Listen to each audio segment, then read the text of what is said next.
Ya,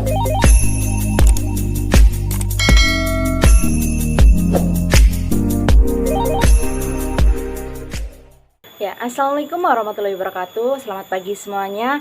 Semoga selalu dalam keadaan sehat ya. Amin. Ya, di sini saya Ratna Saputri dari kelas 5 Ekonomi Syariah akan sedikit menjelaskan materi mengenai pajak penghasilan pasal 21 untuk perseorangan. Sebelumnya, adakah yang tahu apakah itu PPh pasal 21?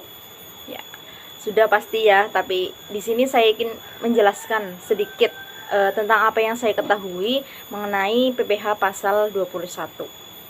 Adapun beberapa materi mengenai pajak penghasilan pasal 21 untuk perseorangan. Yang pertama yaitu pengertian PPh pasal 21.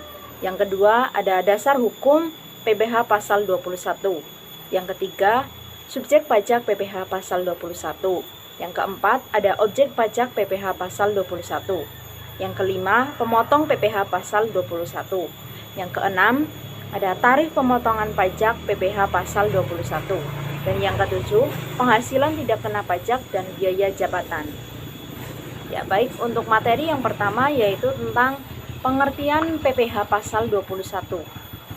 Berdasarkan Peraturan Direktur Jenderal Pajak Nomor per strip 32/PJ/2015, PPh 21 adalah pajak atas penghasilan berupa gaji, upah, honorarium, tunjangan, dan pembayaran lainnya dengan nama dan dalam bentuk apapun sehubungan dengan pekerjaan atau jabatan, jasa, dan kegiatan yang dilakukan oleh orang pribadi sebagai subjek pajak dalam negeri.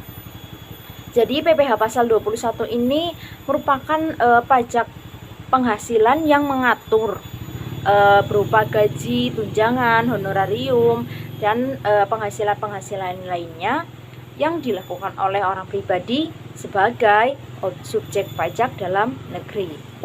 Lalu materi yang kedua yaitu ada dasar hukum PPh pasal 21. Adapun beberapa dasar hukum yang mengatur mengenai PPh pasal 21. Yang pertama yaitu ada Undang-Undang Nomor 36 Tahun 2008 tentang pajak penghasilan. Yang kedua, Peraturan Direktur Jenderal Pajak Nomor per strip 16/PJ/2016. Yang ketiga ada Peraturan Menteri Keuangan Nomor 101/PMK.010/2016 dan 102/PMK.010/2016. Lalu materi yang ketiga yaitu ada subjek pajak PPh pasal 21.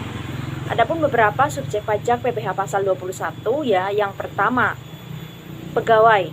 Pegawai di sini bisa menyangkut yaitu ada PNS, pegawai tetap, pegawai lepas. Yang kedua ada penerima uang pesangon, pensiun, dan tunjangan-tunjangan. Yang ketiga, bukan pegawai yang menerima atau memperoleh penghasilan sehubungan dengan pemberian jasa meliputi dokter, pemain musik, dan lain-lain. Yang keempat ada anggota Dewan Komisaris atau Dewan Pengawas yang tidak merangkap sebagai pegawai tetap pada perusahaan yang sama. Yang kelima ada mantan pegawai.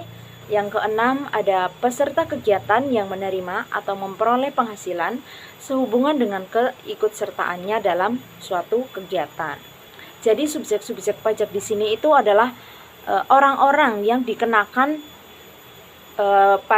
wajib pajak, orang-orang yang dikenakan pajak penghasilan 20 pajak penghasilan pasal 21, yaitu yang tadi meliputi pegawai, ada penerima uang pesangon, ada mantan pegawai, terus ada peserta kegiatan. Nah, itu adalah orang-orang yang dikenakan pajak PPh pasal 21 ketika mereka memperoleh penghasilan dari penghasilan tersebut. Ya, materi yang keempat yaitu objek pajak PPh pasal 21. Objek pajak sendiri merupakan sasaran dasar pengenaan pajak atau dasar untuk menghitung pajak terutang. Adapun beberapa objek pajak PPh pasal 21, yang pertama yaitu penghasilan yang diterima oleh pegawai tetap baik bersifat teratur maupun tidak teratur. Yang kedua, ada penghasilan yang diterima oleh penerima pensiun secara teratur. Yang ketiga, ada penghasilan berupa uang pesangon. Yang keempat, penghasilan pegawai tidak tetap atau tenaga kerja lepas. Yang kelima, imbalan honorarium, komisi, fee, dan sejenisnya. Yang keenam, imbalan kepada peserta kegiatan. Yang ketujuh, penghasilan berupa honorarium. Yang kedelapan, penghasilan berupa jasa produksi. Dan yang kesembilan, penghasilan berupa penarikan dana pensiun. Jadi objek pajak PPh pasal 21 ini merupakan penghasilan-penghasilan atau imbalan-imbalan yang diterima oleh subjek pajak. Jadi yang menjadi dasar penghitungan pajak dari PPh pasal 21 ini adalah objek pajak dari PPh pasal 21 itu sendiri. Seperti tadi ada penghasilan yang diterima dari pegawai, ada penghasilan yang diterima oleh pensiunan. Jadi itu merupakan dasar perhitungan dari PPh pasal 21 ini. Ya, materi yang kelima yaitu pemotong PPh pasal 21. Pemotong sendiri ini adalah merupakan seseorang yang memotong dari objek pajak yang tadi. Jadi pihak-pihak yang memotong PPh pasal 21. Adapun pemotong PPh pasal 21 yang pertama yaitu ada pemberi kerja terdiri dari orang pribadi dan badan, cabang atau perwakilan atau unit yang melakukan sebagian atau seluruh administrasi terkait dengan pembayaran gaji, upah, honorarium, tunjangan, dan lain-lain. Yang kedua ada bendahara atau pemegang kas pemerintah. Yang ketiga, dana pensiun, badan penyelenggara jaminan sosial. Yang keempat, ada orang pribadi yang melakukan kegiatan usaha. Dan yang kelima, ada penyelenggara kegiatan. Jadi pemotong PPh pasal 21 ini memotong para subjek pajak yang bekerja untuk mereka. Misalnya ada pemberi kerja, berarti pemberi kerja itu memotong PPh pasal 21 untuk orang yang bekerja di perusahaannya, seperti itu ya misalnya. Selanjutnya ada materi yang keenam yaitu tentang tarif pemotongan PPh pasal 21. Adapun tarif yang digunakan dalam pemotongan PPh pasal 21 yaitu tarif pasal 17 ayat 1 Undang-Undang Nomor 36 Tahun 2008 tentang pajak penghasilan. Adapun tarif yang pertama yaitu sampai dengan 50 juta yaitu dikenakan tarif 5%. Yang kedua yaitu ada 50 juta sampai dengan 250 juta dikenakan tarif sebesar 15%. Yang ketiga 250 juta sampai dengan 500 juta dikenakan tarif 25%. Yang keempat ada di atas 500 juta dikenakan tarif sebesar 30%. Materi yang ketujuh yaitu penghasilan tidak kena pajak. Penghasilan tidak kena pajak untuk orang pribadi. Yang pertama yaitu ada 54 juta untuk wajib pajak orang pribadi. Yang kedua yaitu 54 juta untuk penghasilan istri digabung dengan suami. Yang ketiga yaitu ditambah 4.500.000 jika wajib pajak sudah menikah. Dan yang keempat ditambah lagi 4.500.000 apabila setiap anggota keluarga atau anak menjadi tanggungan sepenuhnya dari wajib pajak tersebut. Namun untuk tanggungan ini itu ada maksimalnya yaitu sebanyak 3 tanggungan. Jika melebihi 3 tanggungan maka tetap dihitung 3 tanggungan untuk wajib pajak tersebut. Materi yang selanjutnya, materi yang ke-7 sama tentang biaya jabatan.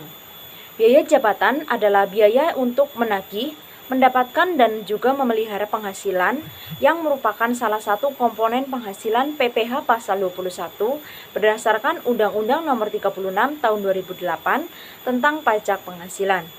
Biaya jabatan dapat dikurangkan dari penghasilan bruto setiap orang yang bekerja sebagai pegawai tetap tanpa memandang tingkatnya dalam lingkup pekerjaan. Biaya jabatan sendiri di sini Tarifnya yang pertama ada pengenaan biaya jabatan dalam Peraturan Menteri Keuangan atau PMK nomor 250-PMK-03-2008 yaitu sebesar 5% dari penghasilan bruto. Jadi ketika semua penghasilan brutonya sudah dihitung, maka tarif biaya jabatannya yaitu sebesar 5%. Berarti 5% dari keseluruhan penghasilan bruto dari wajib pajak tersebut. Yang kedua yaitu perhitungan biaya jabatan pegawai tetap, yaitu pengurangan setinggi-tingginya sebesar 500.000 per bulan atau sebesar 6 juta per tahun. Jika biaya jabatan tersebut melebihi pengurangan biaya jabatan sebesar 500.000 per bulan atau 6 juta per tahun, maka tetap dihitung sebesar jumlah 500.000 per bulan atau 6 juta per tahun. Jadi walaupun nanti setelah dikalikan dengan penghasilan bruto, namun dan hasilnya melebihi 500.000 per bulan atau 6 juta per tahun, maka akan tetap dihitung 500.000 per bulan atau 6 juta per tahun. Tidak dihitung sesuai dengan hasil penghasilan bruto tersebut, karena ini itu ada jumlah maksimalnya begitu.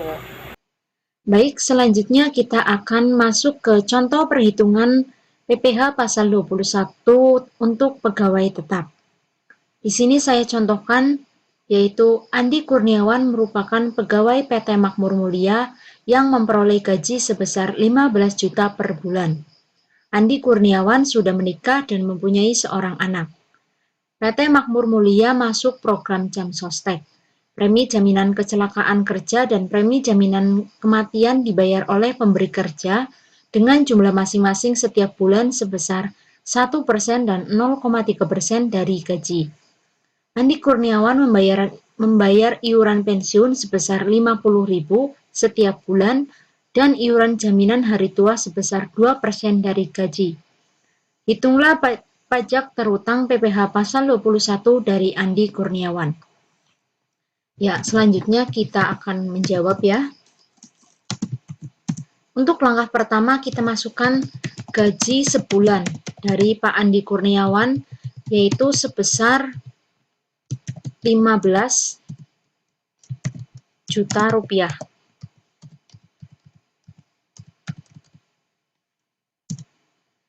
Setelah gaji, ini kan terdapat premi jaminan kecelakaan kerja dan premi jaminan kematian yang dibayar oleh pemberi kerja sebesar 1% dan 0,3% dari gaji.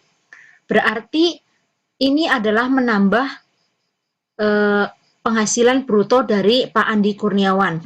Berarti ini masuk ke dalam penghasilan bruto ya. Ini kan gaji sebulan termasuk penghasilan brutonya Pak Andi. Kita masukkan premi kecelakaan 1% dari gaji, yaitu berarti 1% dari 15 juta, yaitu sebesar 150.000 rupiah.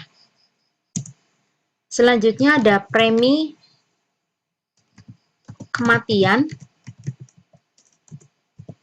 yaitu sebesar 0,3% dari gaji, berarti 0,3% dari 15 juta rupiah, yaitu sebesar 45.000 rupiah. Selanjutnya kita jumlahkan.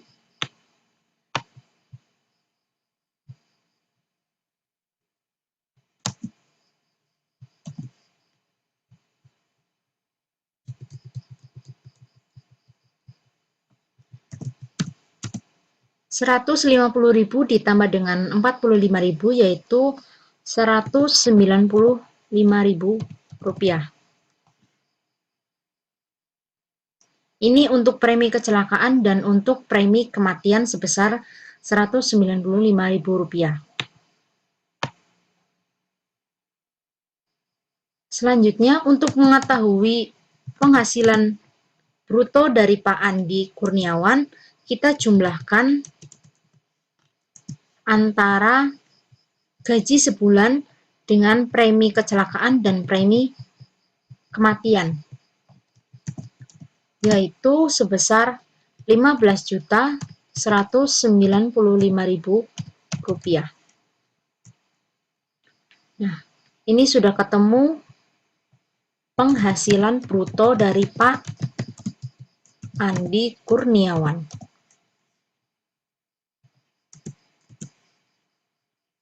Selanjutnya yaitu ada pengurangan. Pengurangan dari gaji Pak Kurniawan, Andi Kurniawan, yaitu ada biaya jabatan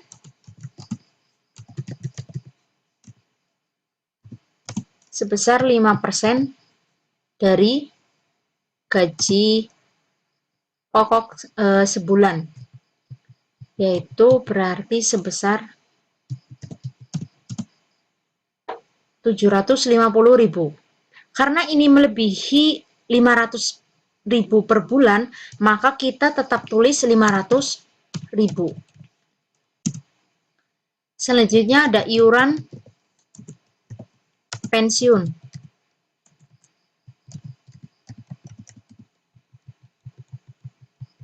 Sebesar 50.000. Dan ada untuk iuran jaminan hari tua sebesar 2% dari gaji sebulan. Berarti ketemu Rp300.000. Selanjutnya kita jumlahkan dari biaya jabatan, iuran pensiun, dan iuran jaminan hari tua.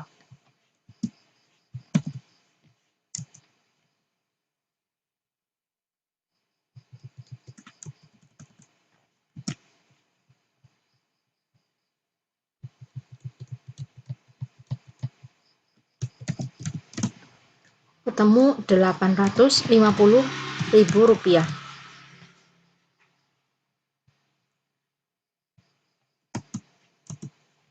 Nah, untuk mengetahui penghasilan neto dari Pak Andi Kurniawan ini, kita kurangkan antara penghasilan bruto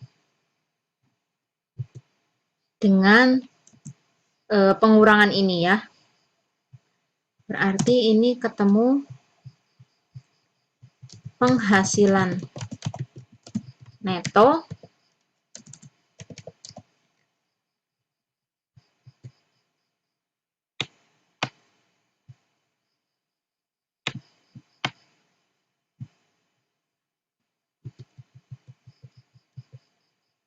kita kurangkan ya. Kita kurangkan penghasilan neto sebesar Rp14.345.000. Nah, ini sudah ketemu penghasilan neto.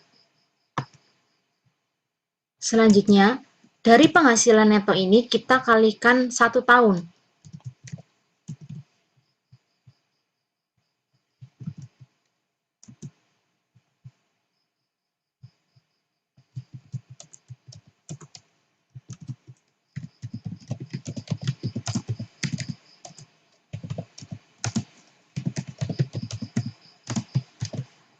Berarti Rp14.345.000 dikali 12.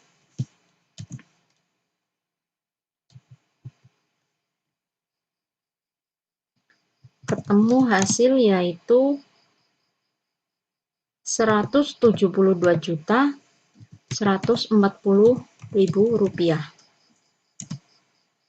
Nah, setelah ketemu penghasilan neto selama setahun, kita cari PTKP. PTKP dari Pak Andi Kurniawan. Yang pertama yaitu ada WP pribadi. wajib pajak pribadi dari Pak Kurniawan ini yaitu sebesar 54 juta rupiah. Kemudian Pak Andi Kurniawan ini sudah menikah. Berarti kita tambahkan lagi yaitu sebesar 4.500.000 rupiah. Dan setelah menikah, Pak Andi Kurniawan mempunyai tanggungan 1 orang anak. Berarti statusnya adalah kawin, mempunyai tanggungan 1. Dan untuk jika mempunyai tanggungan 1 itu sama dengan 4.500.000. Nah, setelah ini kita jumlahkan PTKP dari Pak Andi Kurniawan ini. Semuanya itu jadi berapa?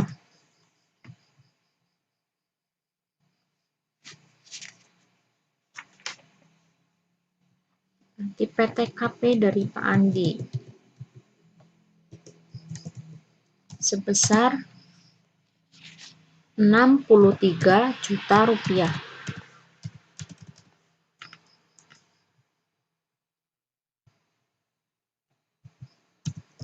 PTKP.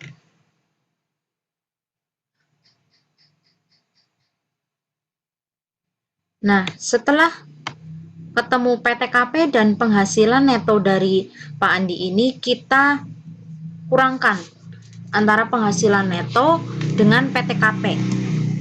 Sehingga ketemu PKP, penghasilan kena pajak. Jadi PKP dari Pak Andi Kurniawan ini sebesar 109.140.000 rupiah. Nah, ini sudah ketemu PKP dari Pak Andi Kurniawan.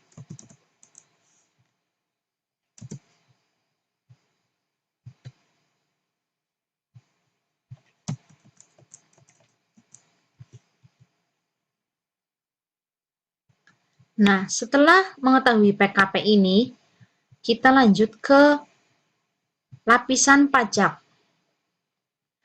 Seperti yang sudah dijelaskan tadi ya, bahwa lapisan pajak itu ada 4. Ada sampai dengan 50 juta itu 5%, 50 juta sampai dengan 250 juta itu 15%, 250 juta sampai dengan 500 juta adalah 25%, dan di atas 500 juta adalah 30%.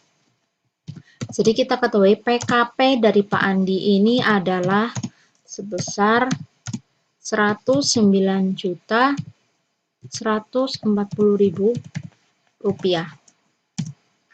Nah, dari PKP ini kita akan mencari Pak Andi ini kena lapisan berapa saja, apa lapisan 5%, apa lapisan 15%, apa sampai lapisan 25%, apa sampai 30%.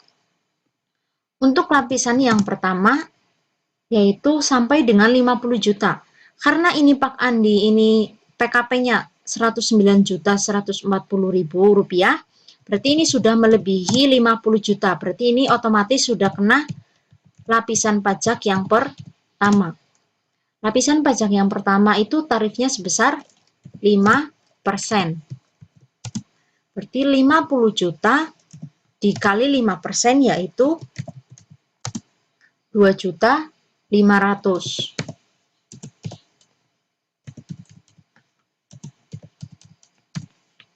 Nah, ini Pak Andi sudah kena lapisan yang pertama. Selanjutnya, ini kan 109.140.000. Sudah dikenai lapisan yang pertama 50 juta. Berarti tinggal lebih berapa untuk mencapai lapisan kedua? Ini lebih sebesar 59.140.000 rupiah. Dan ini berarti dikenakan lapisan 15%. Berarti 15% dari Rp59.140.000 adalah Rp8.871.000. Nah, setelah ini kan lapisan yang pertama 50 juta, lapisan yang kedua yaitu Rp59.140.000. Ini berarti kalau dijumlahkan ini hasilnya sudah sesuai dengan PKP-nya Pak Andi Kurniawan, yaitu sebesar Rp109.140.000. Nah, selanjutnya kita jumlahkan.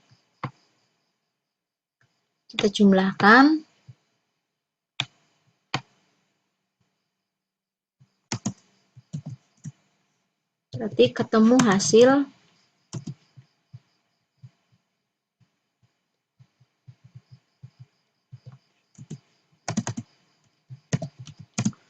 Rp11.371.000.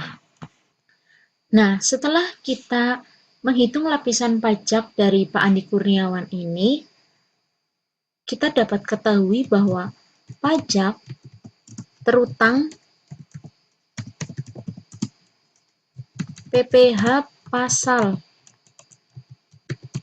21 dari Pak Andi Kurniawan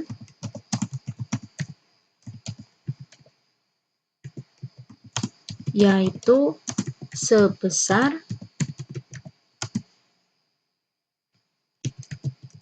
Rp11.371.000 per tahun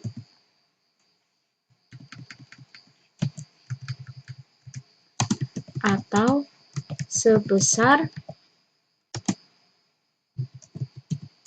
Rp947.583 per bulan. Nah, sekian contoh dari perhitungan PPh pasal 21 yang dapat saya sampaikan. Semoga teman-teman di sini yang menonton bisa memahami dan mengerti tentang penjelasan yang sudah saya jelaskan tadi. Kurang lebihnya mohon maaf. Saya Ratna Saputri. Wassalamualaikum warahmatullahi wabarakatuh.